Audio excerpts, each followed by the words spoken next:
are recording, Hannah. So Hi. I'm really excited to have this chat with you because obviously last week we were just having one of our little catch-ups and you was like, have the girls gone back to school? I was like, no. Oh, okay, have they done the GCSEs? No.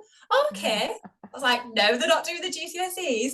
And then you mentioned like you've had quite a lot of experience working with youth in the past. And I thought, right, Yeah. let's stop that conversation there because there's so much that we can talk about here. Because I'm just really intrigued to hear more about you, your path, your experiences, and everything to do with you. So, Yeah. Amazing. Yeah, it's so good for us to connect and just have, I just love talking about anything about uh, young people, adults, healing, raising our consciousness, absolutely anything. So I'm really, really happy to be here. I am Hannah, for those of you who have never seen my face before. And I am a mindset and self-belief coach.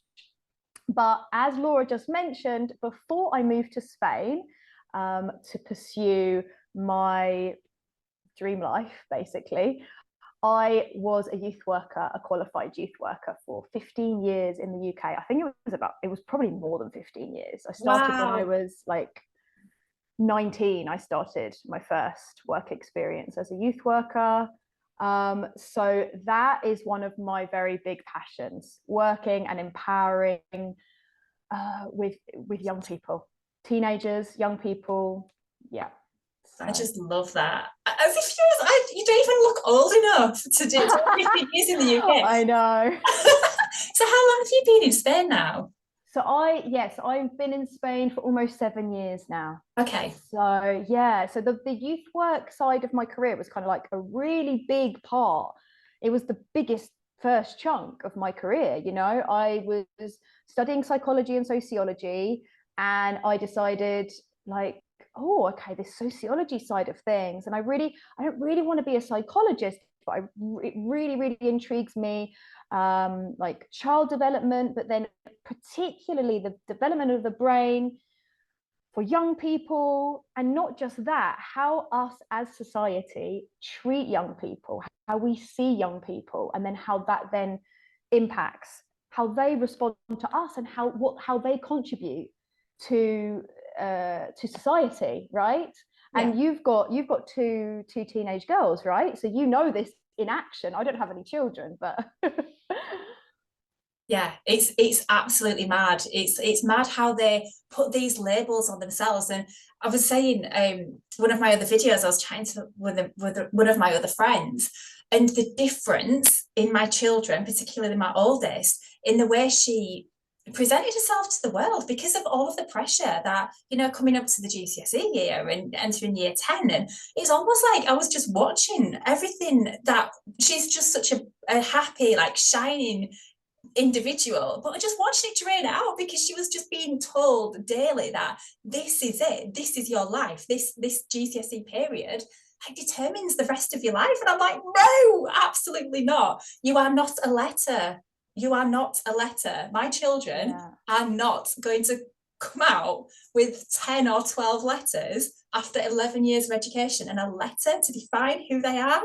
Like, yeah, no. yeah. And yeah, it's just been the best thing. But obviously, it's not for everybody. The school system, the education system as it is, works for a lot of people. And that's absolutely fine, I think. Mm. Go on, tell me what you're going to Yeah. say. No, I was just going to say it's super interesting, isn't it? Because what you've just said is so, so critical for young people, because what we do effectively in society, and don't get me wrong, I'm similar to you, like for loads and loads of young people, for me, myself, school really worked. Like, I mean, on some level, it really worked. Like, I liked the structure and I liked having those goals.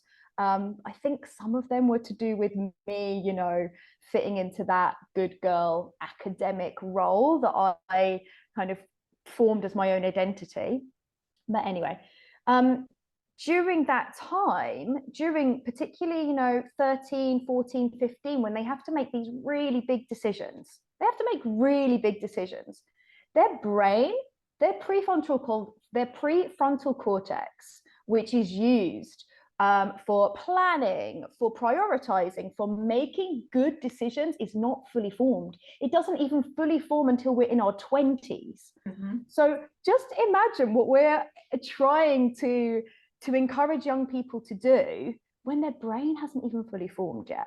Like, when you think of it like that, you have to take a step back. You have to take the pressure off, and you have to say to them, look, if you want to go down this path, that's amazing, and I will fully support you. But I want you to know, as well as all of those options that you're given at school, those limited options, there is this whole other spectrum of you as a being that you are capable of. And that's amazing. If you want to follow that and you want to get your GCSEs and you want to go down that path, amazing, I'll support you. But you have to also remember all of these other options, which, you know, some young people get the option to know what those other possibilities are, but a lot of young people don't. You know, they just think that that's their only option. And then we wonder why we have so many unhappy people in their 20s, 30s, and 40s who followed down that path, thinking that it was going to bring them happiness, security, and all the other things, right? So, yeah. So interesting. Like, for me, I was born in the village, like a 10-minute drive away from where I am. And I've literally stayed in the same place all of my life, you know, moving within about 5 or 10 miles, because that was what I thought was possible.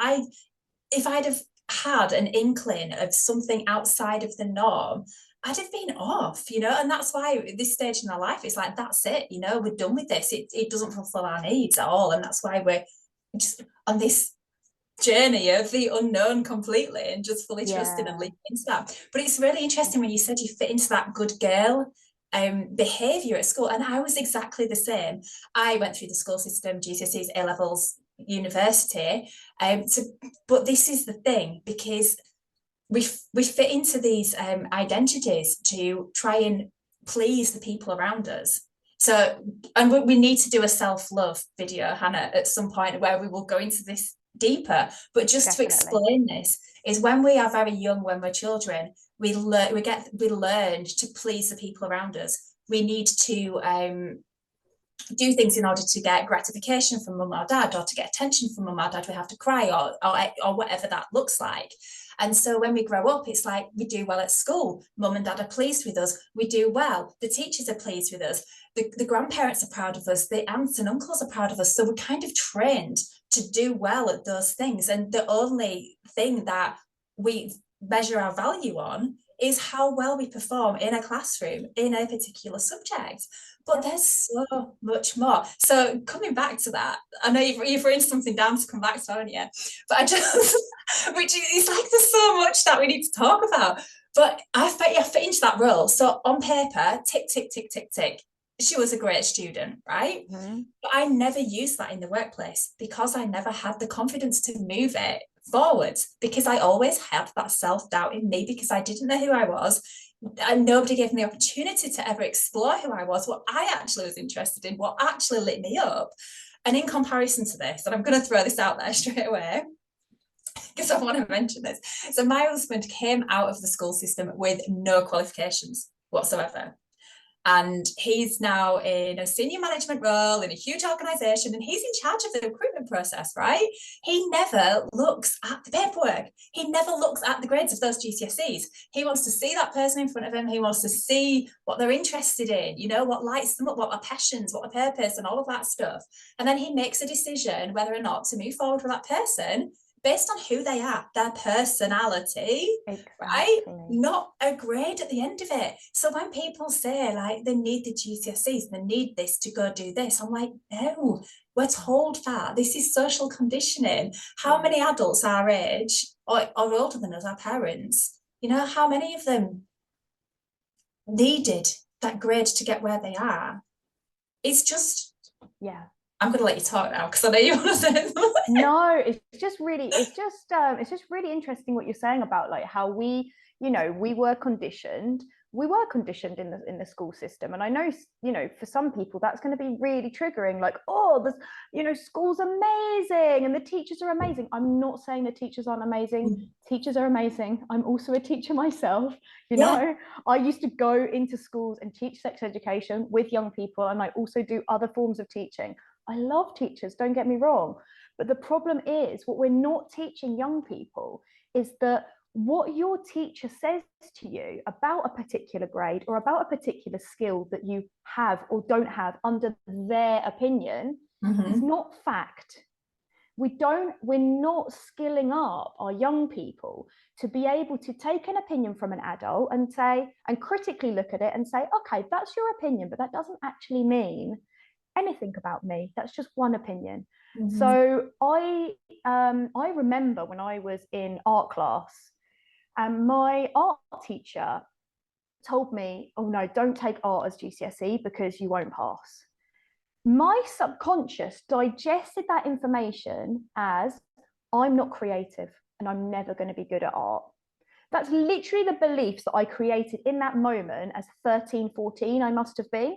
I remember I didn't start being creative again until I got my job in the south of Spain, like 6 years ago. I did not start moving back into those skills and trialing my creativity because I'd taken, no one had ever taught me. What an adult says, you know, you can challenge it, you know. So that's what I'm super passionate about, is empowering young people to know that what you read, what you hear, and what you hear from adults, yes, of course, sometimes it's amazing information, and you know, sometimes you're really going to connect with it, but other times you need to look at it critically, and that's fine. You are allowed to look at it critically just because they're older than you know. Does that make sense? Of course it does. And you've touched on, so go on. Yeah, no, I mean, you know, this leads on to also, you know, training young people out of how intuitive they really are. You know, everyone is born with intuition, right? And then as we go through the school system, because we are trained to fit into a particular box, we leave behind certain gifts or certain intuitive capabilities or certain personality traits that were ours right from the beginning, but because we had to fit into the little box, we kind of left them behind because we thought that that's what society didn't want from us or need from us, right? So we train them out of their gifts, out of their intuition, out of empowering themselves to make decisions. Which just, it really does break my heart, to be honest. It really does, because they're so amazing, you know, when you actually give them a space to be themselves and to really step into what lights them up. Don't we want more young people that are lit up? Don't we want that in our society? Don't we? And then, because those young people who are lit up and passionate, they then move into being adults who are lit up and passionate. Yes, and not just people who are just dreading the Sunday nights, going to do the 9 to 5 on a Monday. It's like, why are we doing this? Why are we creating a society? All we're doing is encouraging our children to step into the exact life that most adults are trying to get out of. Yeah. And it's all for the illusion of security, I guess. You know, I mean, I'm not saying it's all an illusion. There are certain elements, of course they are, and a lot of people need that security. They really do need that, and that's for everyone to choose. But we also have to look at, you know, what's real and what's fear. Just what fear are we passing down to young people as well? What fear are we passing on? Exactly. Right.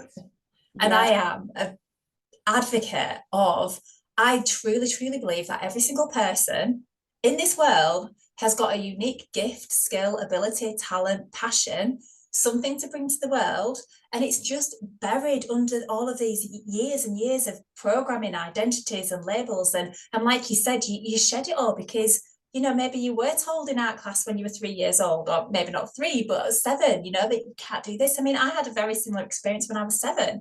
All my confidence, never had any belief in myself whatsoever, like wasted 10 years of my life or more.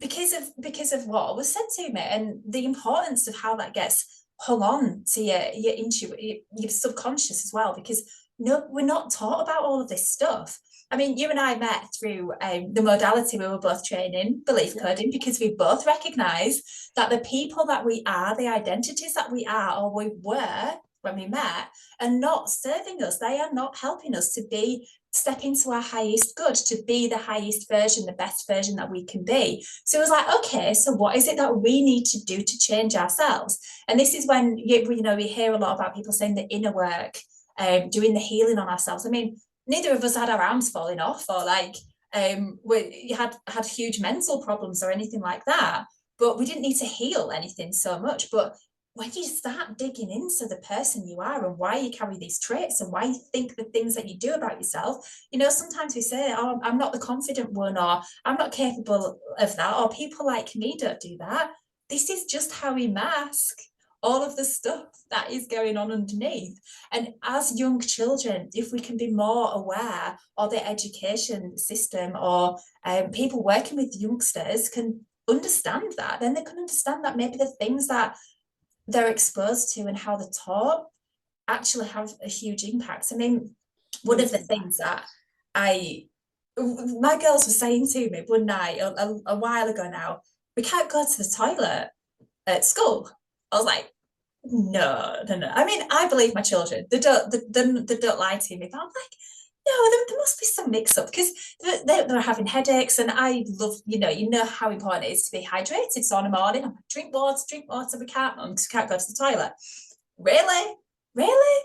I was like, no. So anyway, on the next parents' evening or whatever it was, and I went to the school and I saw the head of Nia, and I questioned her. I said, this is what they're saying, can you just clarify it for my own peace of mind? I want to know my children can go to the toilet when they need to go to the toilet. And she said that they lock the toilets during lesson time. But when I'd asked the girls during the break and lunchtime as well, sometimes they don't unlock the toilets until halfway through lesson, lunch or break. And then, the toilets get full up with other kids vaping and all of this stuff. So the actual opportunity for them to go to the toilet is minuscule.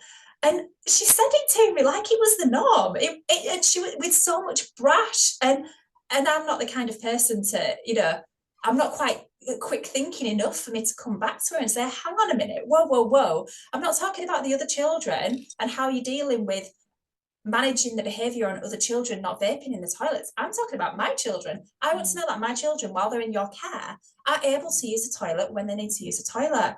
But I didn't say that, and I walked away and I was like, have I not actually just listened? Did I just process that right? This is how they treat the children. Yeah. And like hydration, I mean, it's like the most important thing for, the brain. Well, not the most, one of the most important things for the brain to be able to absorb information, for them to stay attentive during class. I mean, it's hard enough them needing to be, I mean, don't even get me started on how we expect children and young people to be sat down for 4, 5, 6 hours a day. I mean, I can't do that as an adult. I'm after 40 minutes maximum, I'm like, got itchy feet, I want to get up, I want to move my body. And I'm 37-year-old adult woman, and I'm very, so don't even get me started, but them feeling like they have to control what they're drinking and not staying fully hydrated because they're not allowed to go to the toilet. I mean, what's teaching the kids? Like, it's deep, isn't it? Yeah, it's really interesting, not even, I mean, you can go from looking at it as, it's a basic human right. Exactly, yeah. Right? But then it's also because they are younger and they probably don't want to go against and question the authority figures within the school, it will just continue, right? Unless parents bring their attention to it. And that's what I mean. I struggled with that a lot. I struggled with the rules for no apparent reason, or there was an apparent reason, but when you actually dug in deeper to the reason, it was control. It was a rule for control, or a rule for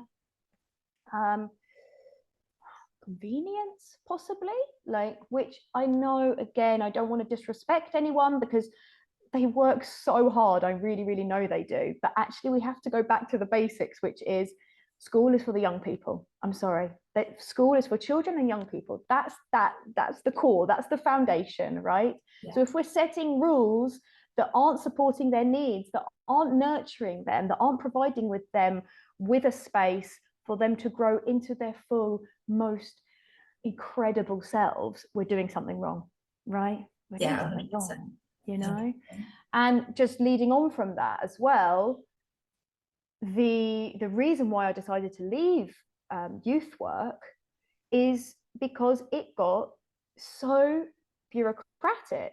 You know, I remember when I was training, when I was like 20 years ago, I was so excited by the thought of having, you know, informal education. That's what I want to do. I want to be in informal education. And then as I moved through my career, it got more and more bureaucratic, and it got more and more box ticking, and it got more and more. And I know I have friends who are teachers, and I know that they say exactly the same thing. You know, they used to have, they can see a young person's progress. They can see a child progressing from September to June, and they know they've literally just blossomed into this incredible young person. But the box ticking doesn't reflect that, because maybe they've only gone up half a grade on their maths, you know?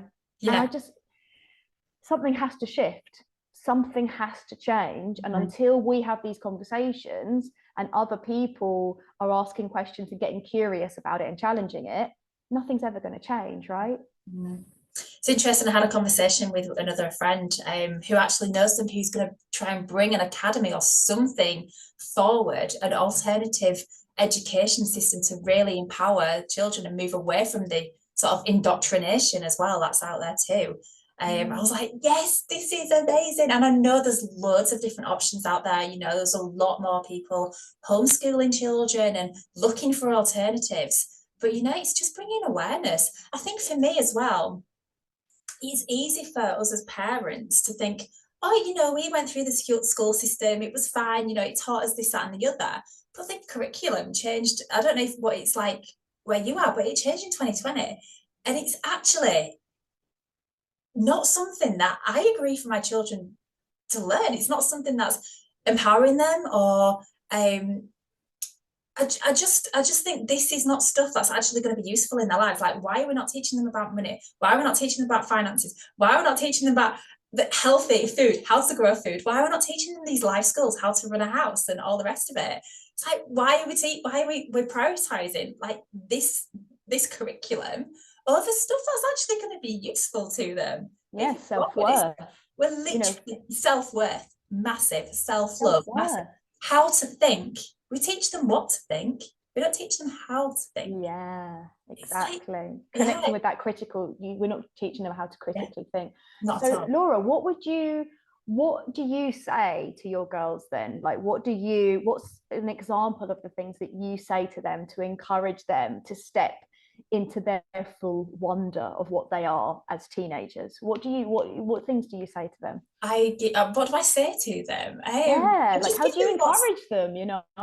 I just give them lots of freedom, like whatever their interests are, I am there 100% just to really encourage that. I mean, an example of that would be my eldest, right? And I'm talking a 15-year-old girl here. So your normal your average 15-year-old girl, you know, she's into makeup, boys, whatever else, you know. This one's out in the middle of a lake with a fishing rod at 8 a.m. on a morning. Do you know what I mean? It's like, how proud I am as a parent and that's not because nobody's asked her to do that or told her to do that. It's like, really? You want me to buy you some fishing tackle on Amazon? Okay, yeah, I'll do that. And then she's taken herself off. How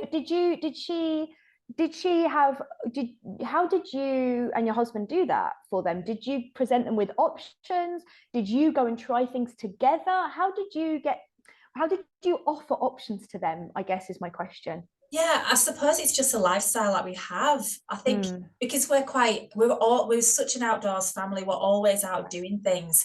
We've never been the, you know, family that's been on the screens or the video games or watching the the TV too much or anything like that. So they've always been curious about the outside, and they've always had that sense of adventure, that deep sense of adventure. Well, I have. So, you know, the opportunity to be on a lake and have a boat and things like that, you know, we're not the kind of family that would spend money doing things on sort of material goods. Is that how I want to describe that? What we do have on experiences and creating the ability to create more experiences for the girls so that they can expand their minds more. Right. Yeah. You know? Yeah. That's hard, isn't it? Like that, yeah. The financial side, I'm sure that's a big block for a lot of people, you yeah. know? Well, it's all well and good talking about all of these options, but, you know, financially, and I get that. I you know, we get that. It starts going for a walk in the woods. The amount of times, like lockdown, we would, as a family, we would go in the woods and just play hide and seek. We'd climb up the trees. We'd lose the children up the trees. You know, I've got 2 girls. They're both right at the top of the trees. Where are they? Can't find them. You know, and it's just reconnecting with them, taking all of the external stuff away and figuring out what is it they want to do. You know, we spent hours just playing hide and seek in this massive woodland and Tig 1, 2, 3. And do you remember when we were kids and we used to do all this stuff? But we're doing it with the kids as well, and they're interacting and seeing mum and dad having fun doing this stuff, and they're having fun, and then it just blossoms from there. And I'm not putting any pressure on them to tell them, you know, you need to figure out what you need to do with your life, because as you say, how are they supposed to know that yet when that part of the brain's not even developed? What I want them to do is to explore what they enjoy and spend time doing what they enjoy, find out what they enjoy. I'm in the learning languages, and I love the fact that you're a language teacher now, aren't you? Yeah. But languages, instead of in a classroom with the teacher who walks into the classroom and tells them off about what they're wearing, if the shirts are tucked in and blah blah blah, and starts off the lesson with that really on that negative tone. And then, you know, the curriculum around, I don't know, for example, learning French, you know, it's not exactly the sort of conversational French that they might want when they're traveling to France. But now that they're in a position where they can control what they're learning, when they want to learn it, when they feel like they want to learn it, how they want to learn it, they're absolutely learning. It's just, I'm just amazed. Though, isn't it? That's literally it. It's follow what, not only what interests you, but follow your bliss, follow what lights you up, follow your interest, follow your intrigue. And if we could allow them to do more of that, and not just young people, adults as well, right? Like, but a big part of my coaching work is encouraging adults to follow their intrigue, follow your interests. They're not just there for nothing. Your passions, your interests, that thing that sparks that curiosity inside you is there for a reason, you know? So that's part of my work, is like kind of pushing a little bit, you know, and encouraging my clients to go and follow that, pursue it, find out where that curiosity is going to take you, you know? It sounds amazing though that your girls have had the opportunity to explore in that way. I mean, it's just absolutely amazing. It's so cool. Really, really cool. Yeah.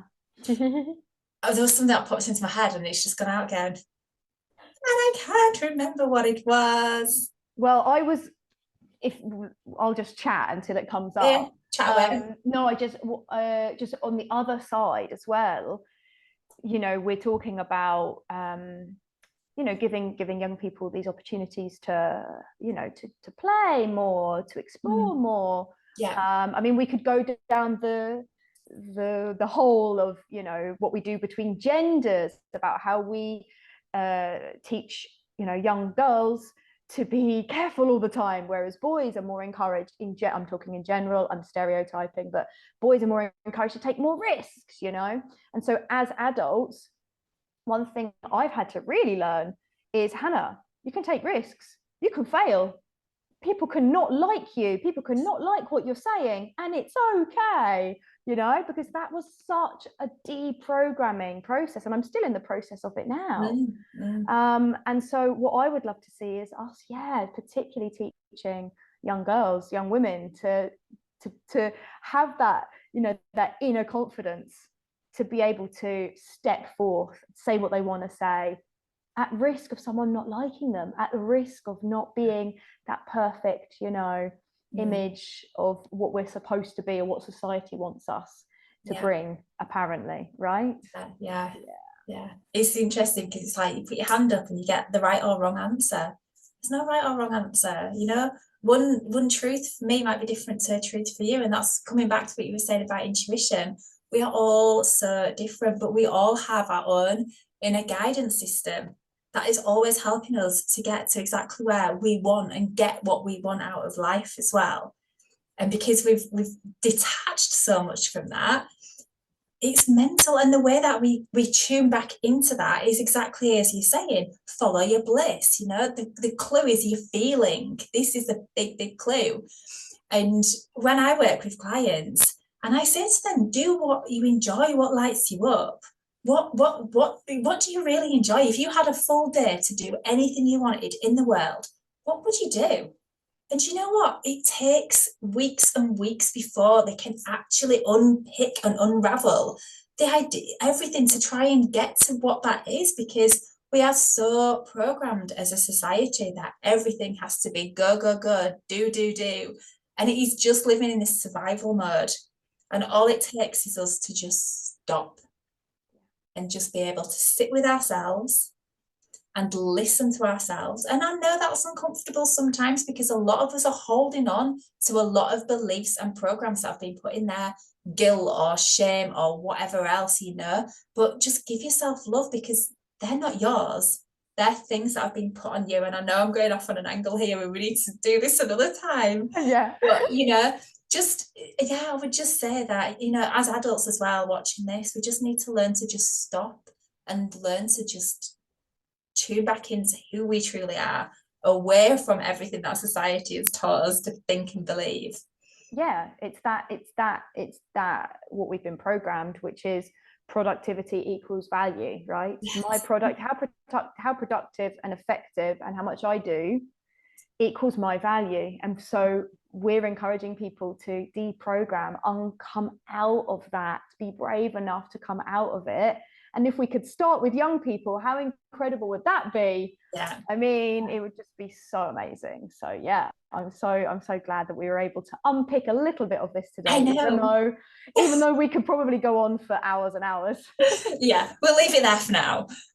But we're gonna do some more of these videos, aren't we, my darling? Yes, we are. We've got coming up, we're going to talk about self-love and self-worth. We're going to talk about love and relationships, which will be super interesting because we come from pretty much opposite angles in terms of our relationship statuses. And what else did we have on there? We had, anyway. Emotional, what we've touched on a little bit, healing ourselves. Recognizing that as well, because I know if I'd have watched this video a year ago, I'd have been thinking, what are they on about?